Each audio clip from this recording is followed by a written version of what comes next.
لقد كان في يوسف وإخوته آيات للسائلين إذ قالوا ليوسف وأخوه أحب إلى أبينا منا ونحن عصبة إن أبانا لفي ضلال مبين اقتلوا يوسف أو اطرحوه أرضا يخل لكم وجه أبيكم وتكونوا من بعده قوما صالحين قال قائل منهم لا تقتلوا يوسف وألقوه في غيابة الجب يلتقطه بعض السيارة إن كنتم فاعلين قالوا يا أبانا ما لك لا تأمنا على يوسف وإنا له لناصحون أرسله معنا غدا يرتع ويلعب وإنا له لحافظون قال إني ليحزنني أن تذهبوا به وأخاف أن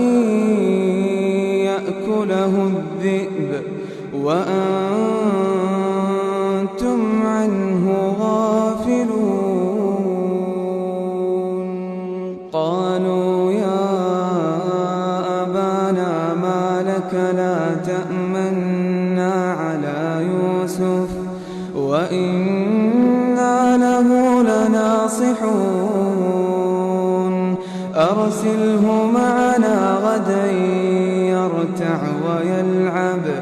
وإنا له لحافظون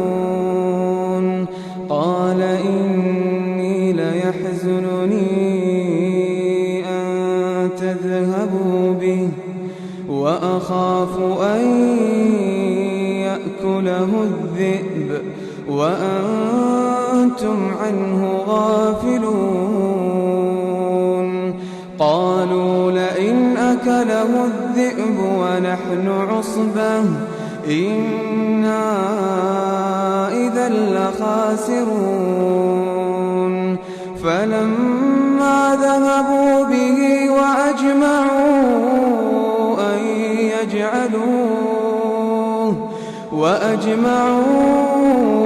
أن يجعلوه في غيابة الجب وأوحينا إليه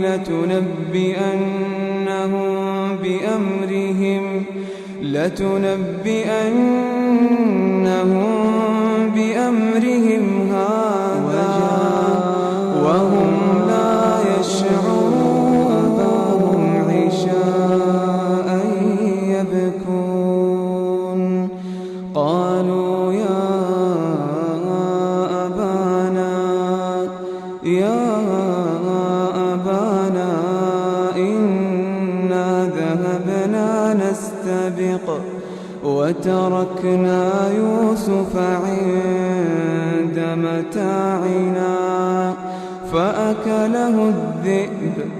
وما أنت بمؤمن لنا ولو كنا صادقين وجاءوا على قميصه بدم كذب قال بل سولت لكم أنفسكم أمرا فصبر جميل والله المستعان على ما تصفون وجاءت سيارة فأرسلوا واردهم فأدلى دلوه قال يا بشرى هذا غلام وأسروه بضاعة والله عليم بما يعملون وشروه بثمن بخس دراهم معدودة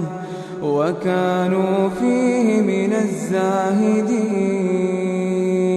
وقال الذي اشتراه من مصر لامرأته أكرمي مثواه عسى أن ينفعنا أو نتخذه ولدا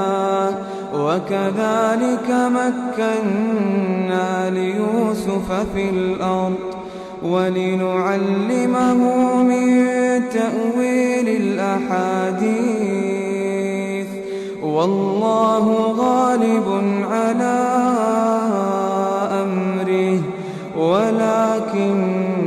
أكثر الناس لا يعلمون ولما بلغ أشده آتيناه حكما وعلما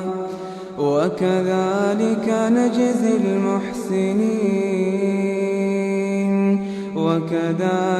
نجزي المحسنين وراودته التي هو في بيتها عن نفسه وغلقت الأبواب وقالت هيت لك قال معاذ الله إنه ربي أحسن مثواي إنه لا يفلح الظالمون ولقد همت به وهم بها لولا أن رأى برهان ربه كذلك لنصرف عنه السوء والفحشاء إنه من عبادنا المخلصين واستبق الباب وقدت قميصه من دبر وألف يا سيدها لدى الباب قالت ما جزاء من أراد بأهلك سوءا إلا أن يسجن أو عذاب أليم قال هي راودتني عن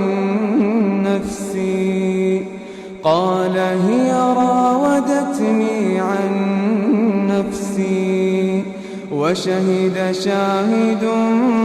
من أهلها إن كان قميصه قد من قبل فصدقت وهو من الكاذبين وإن كان قميصه قد من دبر فكذبت وهو من الصادقين فلما رأى قميصه قد من دبر قال إنه من كيدكن إن كيدكن عظيم يوسف أعرض عن هذا واستغفري لذنبك إنك كنت من الخاطئين وقال نسوة في المدينة امرأة العزيز تراود فتاها عن نفسه قد شغفها حبا إنا لنراها في ضلال مبين فلما سمعت بمكرهن أرسلت إليهن وأعتدت لهن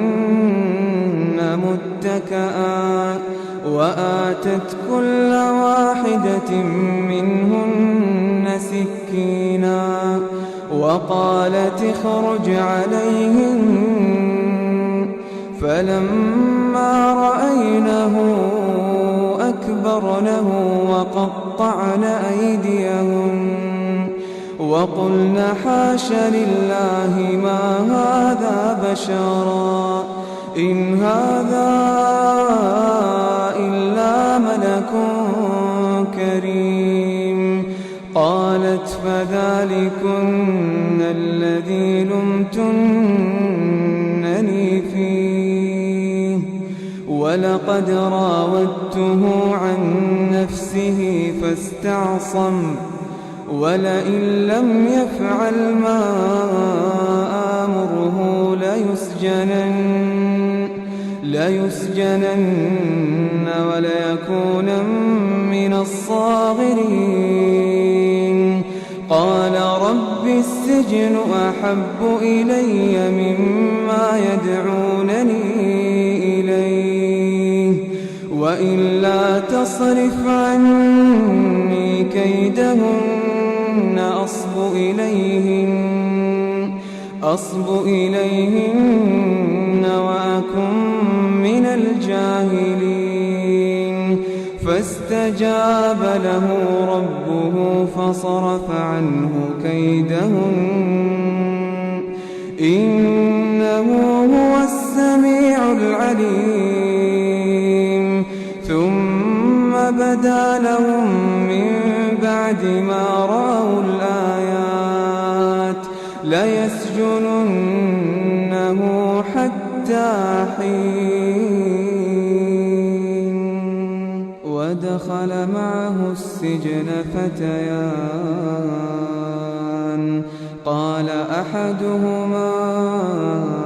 إني أراني أعصر خمرا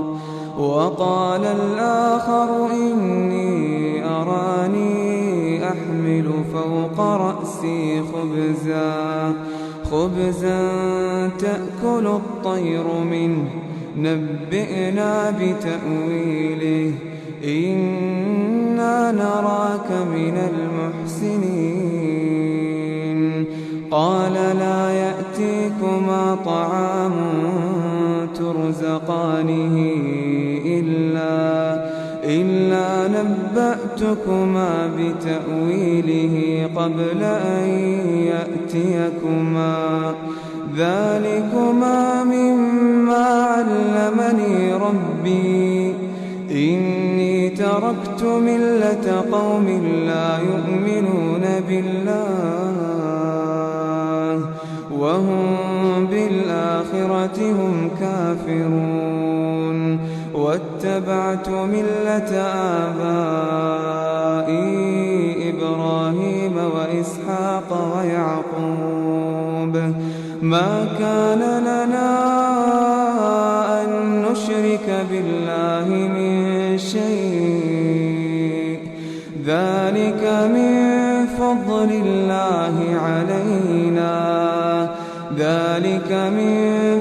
الله علينا وعلى الناس ولكن أكثر الناس لا يشكرون يا صاحبي السجن أأرباب متفرقون خير أم الله الواحد القهار ما تعبدون من دونه إلا أسماء سميتموها أنتم وآباؤكم ما الله بها من سلطان إن الحكم إلا لله أمر ألا تعبدوا إلا إياه ذلك الدين القيم ولكن أكثر الناس لا يعلمون يا صاحبي السجن أما أحدكما فيسقي ربه خمرا وأما الآخر فيصلب فتأكل الطير من رأسه قضي الأمر الذي فيه تستفتيان وقال للذي ظن أنه ناج منه اذكرني عند ربك فأنساه الشيطان ذكر ربه فلبث في السجن 9 سنين